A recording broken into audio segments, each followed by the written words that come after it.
मैं रवीश कुमार आप सभी का स्वागत करता हूं आपके अपने YouTube चैनल ओके रवीश पर। आज का यह पूरा अपडेट उन्हें आरोपी समझते हैं सभी साथियों के लिए बेहद महत्वपूर्ण है जो देश के विभिन्न विभागों में सेवा देकर सेवानिवृत्ति पा चुके हैं या अभी भी सरकारी सेवा में कार्यरत हैं, क्योंकि हाल ही में संसद में कुछ ऐसे मुद्दों पर चर्चा हुई है जो लंबे समय से देश भर के कर्मचारियों और पेंशन धारकों की उम्मीदों से सीधे तौर पर जुड़े हुए हैं। कई महीनों से यह सवाल उठ रहा था कि आखिर 8वें वेतन आयोग की अधिसूचना कब जारी होगी।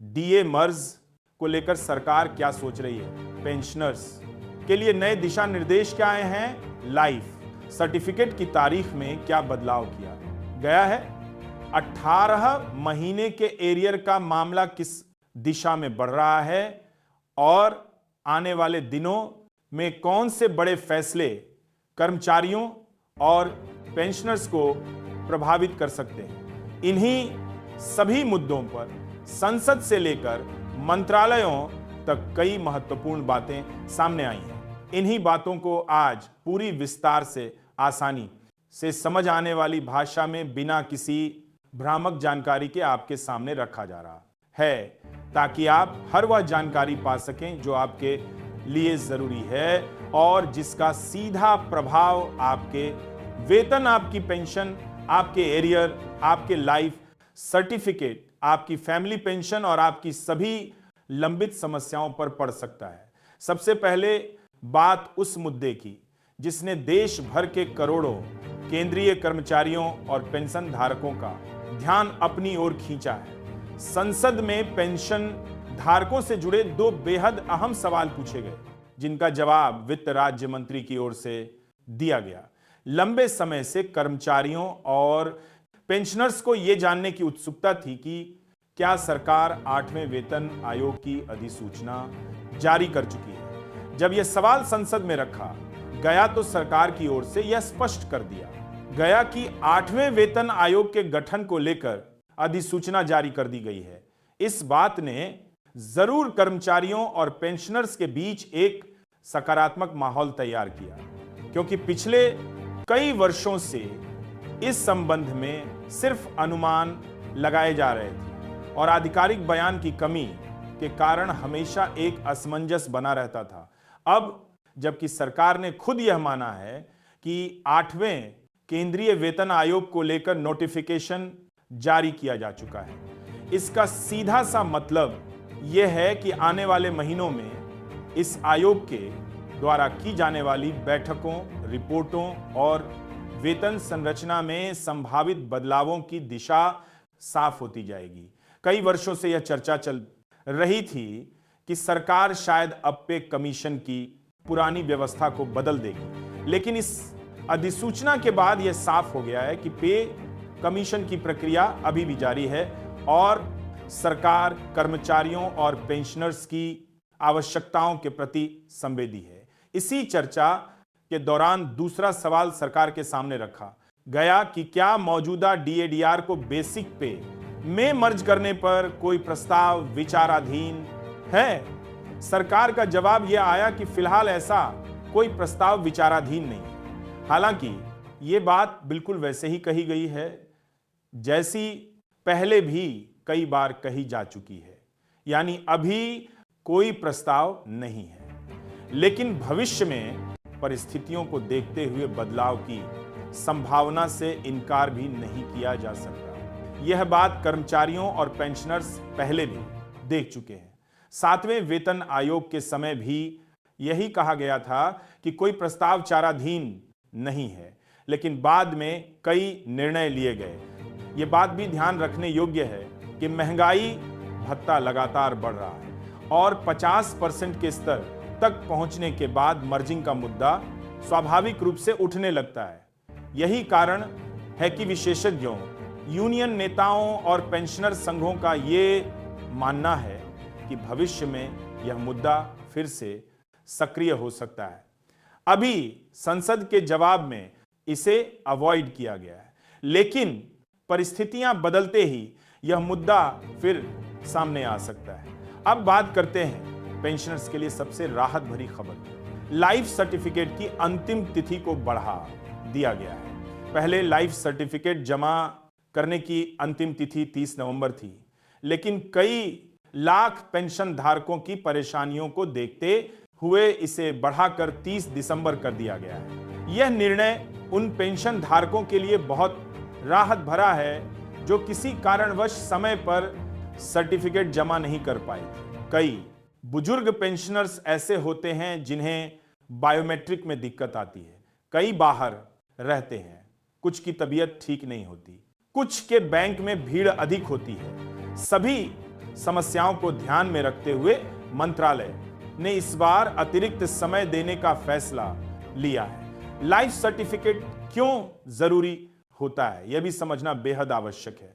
पेंशन एक लगातार मिलने वाला भुगतान है, लेकिन सरकार यह सुनिश्चित करना चाहती है कि जिस व्यक्ति के नाम पर पेंशन जारी हो रही है वह वास्तव में सक्रिय है, जीवित है और उसे ही पेंशन पहुंच रही है। इसी कारण हर साल यह प्रक्रिया आवश्यक होती है। यदि समय पर सर्टिफिकेट जमा नहीं किया जाता तो बैंक पेंशन को रोक देते हैं और पेंशनर को काफी परेशानी होती है। इसीलिए यह सुझाव हमेशा दिया जाता है कि अंतिम दिनों का इंतजार ना करें। लाइफ सर्टिफिकेट जमा करने के तरीकों को भी अत्यधिक आसान बना दिया गया है।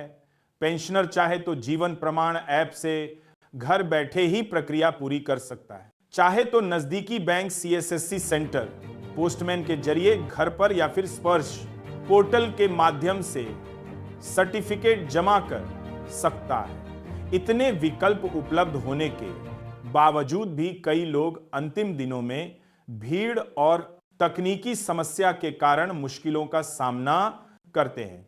इसीलिए यह सलाह हमेशा दी जाती है कि देरी ना करें और प्रक्रिया को जल्द ही पूरा करें। अब बात करते हैं एक दूसरी बहुत अहम जानकारी की। 3 मंत्रालयों की संयुक्त बैठक महीने की पहली तारीख को पेंशन मंत्रालय, कार्मिक मंत्रालय और वित्त मंत्रालय के उच्च अधिकारियों की एक बैठक हुई, जिसमें यह तय किया गया कि 25 नवंबर 2025 को पूरे देश में सभी जिलों में एक साथ पर पेंशन अदालत का आयोजन किया जाएगा। ये आयोजन सिर्फ एक साधारण कार्यक्रम नहीं है, बल्कि एक राष्ट्रीय स्तर का अभियान होगा जिसमें पेंशनर्स की हर बड़ी छोटी समस्या का तत्काल समाधान किया जाएगा। कई बार पेंशनर्स छोटी गलतियों के कारण परेशान रहते हैं। किसी का नाम गलत दर्ज है, किसी की जन्म तिथि गलत है, किसी का PPO नंबर गलत है, किसी की फैमिली पेंशन का मामला लंबित है, किसी को एरियर मिलना चाहिए लेकिन मिला नहीं है, किसी का पेंशन संशोधन समय पर नहीं हो रहा, बैंक भुगतान समय पर नहीं कर रहा और कई बार कोर्ट आदेश के बावजूद लाभ नहीं मिलता। ऐसी दशकों पुरानी समस्याएं वर्षों तक लंबित रहती हैं। लेकिन इस बार मंत्रालयों ने यह स्पष्ट किया है कि 25 नवंबर को आने वाली हर शिकायत का उसी दिन समाधान करने का प्रयास किया जाएगा और इसकी मॉनिटरिंग उच्चतम स्तर के अधिकारी स्वयं करेंगे। पेंशन अदालत कहां आयोजित होगी, यह जानना भी महत्वपूर्ण है। किसी एक राज्य या एक शहर में नहीं, बल्कि देश के हर जिले में यह आयोजन किया जाएगा। पेंशनर को केवल अपने जिला मुख्यालय की सूचना पर ध्यान रखना होगा। अपने विभाग या बैंक से भी सूचना मिल जाती है। यह दिन इसलिए भी महत्वपूर्ण होने वाला है क्योंकि यह अवसर बार बार नहीं आता कि अधिकारी स्वयं आपकी शिकायतें सुने और उसी समय समाधान करने का प्रयास करें। दूसरी ओर 18 महीने के एरियर का मामला भी फिर से चर्चाओं में है। सुप्रीम कोर्ट में इस संबंध में सुनवाई होनी है। कोर्ट ने सरकार से पूछा है कि इतने वर्षों बाद भी यह भुगतान क्यों लंबित है और देरी का कारण क्या है। यह मामला लंबे समय से अदालत में रहा है और पेंशनर्स व कर्मचारियों को उम्मीद है कि उन्हें उनका हक जल्द मिलेगा। इस संबंध में वरिष्ठ वकील भी यह कहते रहे हैं कि यह एरियर पेंशनर्स का अधिकार है और देर सवेर ये उन्हें मिलेगा ही। इस पूरे मामले में ये उम्मीद की जा रही है कि सरकार 25 दिसंबर तक अपना जवाब दाखिल करेगी। उसके बाद मामले की सुनवाई आगे बढ़ेगी और संभव है कि आने वाले महीनों में इस पर सकारात्मक निर्णय सामने आए। यह पूरा अपडेट कर्मचारियों और पेंशनर्स दोनों के लिए अत्यंत महत्वपूर्ण है, क्योंकि आने वाले कुछ महीनों में उनके भविष्य, पेंशन, वेतन, एरियर और सभी लंबित मामलों पर बहुत प्रभाव पड़ने वाला है। मामलों पर बहुत प्रभाव पड़ने वाला है, चाहे बात 8वें वेतन आयोग की हो, चाहे डीए मर्जिंग की, चाहे लाइफ सर्टिफिकेट की, तारीख की, चाहे पेंशन अदालत की। हर अपडेट का संबंध करोड़ों लोगों से है। दोस्तों, इन सभी मुद्दों को ध्यान में रखते हुए ये समझना जरूरी है कि आने वाले समय में पेंशनर्स के हित में कई बड़े निर्णय सामने आ सकते हैं। सरकार भी चाहती है कि पेंशनर को किसी प्रकार की परेशानी का सामना ना करना पड़े और सभी लंबित मामलों का समयबद्ध समाधान हो। आप सभी साथी इन अपडेटों पर नजर बनाए रखें, समय पर अपने दस्तावेज तैयार रखें और यदि आपके पास कोई पेंशन से जुड़ी समस्या है तो 25 नवंबर के आयोजन का लाभ अवश्य उठाएं। यह अवसर बार बार नहीं आता और मंत्रालय ने इस बार इसे अत्यंत गंभीरता से लिया है।